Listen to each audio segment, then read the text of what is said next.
Alright, let's dive into this so-called unofficial Titans depth chart for 2026.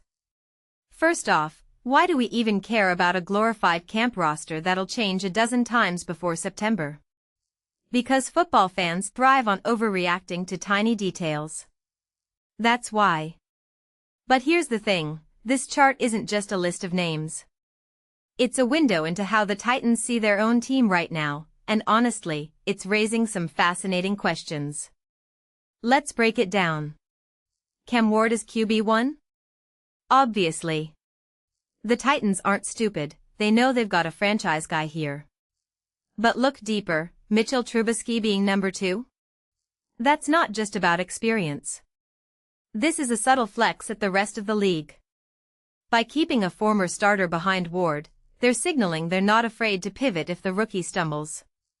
And then there's Will Levis, the 2023 second-rounder, stuck at number 3. If you're Levis, you're thinking, wait, I was supposed to be the future. But this might be a mercy move. Maybe they're protecting him from the spotlight, or prepping him for a trade. Interesting. Now, the receiver situation. Calvin Ridley, Wan'Dale Robinson, and rookie Carnell Tate as starters? Bold. Tate's a third-round pick, putting him in the lineup this early suggests they think he's got elite separation skills.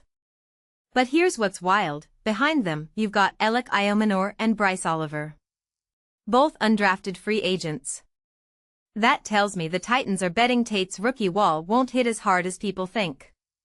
And if it does? They're ready to plug in gritty overachievers.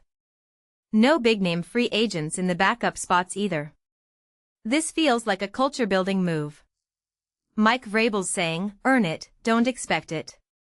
Let's talk offensive line, because this is where things get chaotic. Slotman at center? Not what I expected. He's a journeyman, but maybe they love his communication skills. And look at the tackles, DeCoulis backing up more, but Crenshaw Dixon behind Latham? That feels like a red flag at right tackle. Latham's a rookie, rookies get nicked up. If he misses time, are we trusting a guy with 0 starts? From my perspective, this is the most fragile part of the whole depth chart. One injury here and the domino effect is brutal. Defensively, the 4-3 with 5 DBs? That's not just a scheme, it's a philosophy. They're preparing for a pass-heavy league, but here's the twist, their nickel CB is listed as a starter. That means they're defaulting to sub-packages. So long gone are the days of base defenses dictating the depth chart. This is the NFL's new reality, speed size. But check the linebackers, Barton and Gray starting? That's physicality over coverage. My guess? They're prioritizing stopping the run and letting the DBs handle the rest.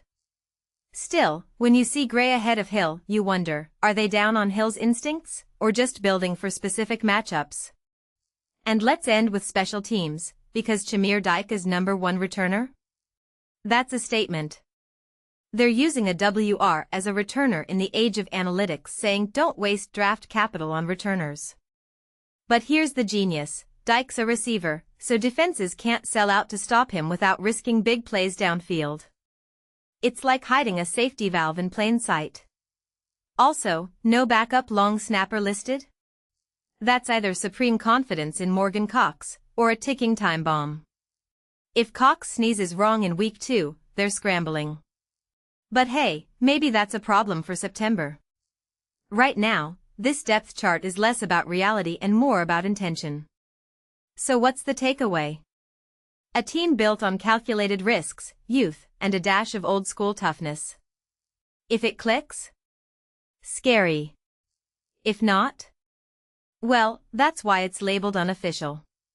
What do you think, overreacting or onto something?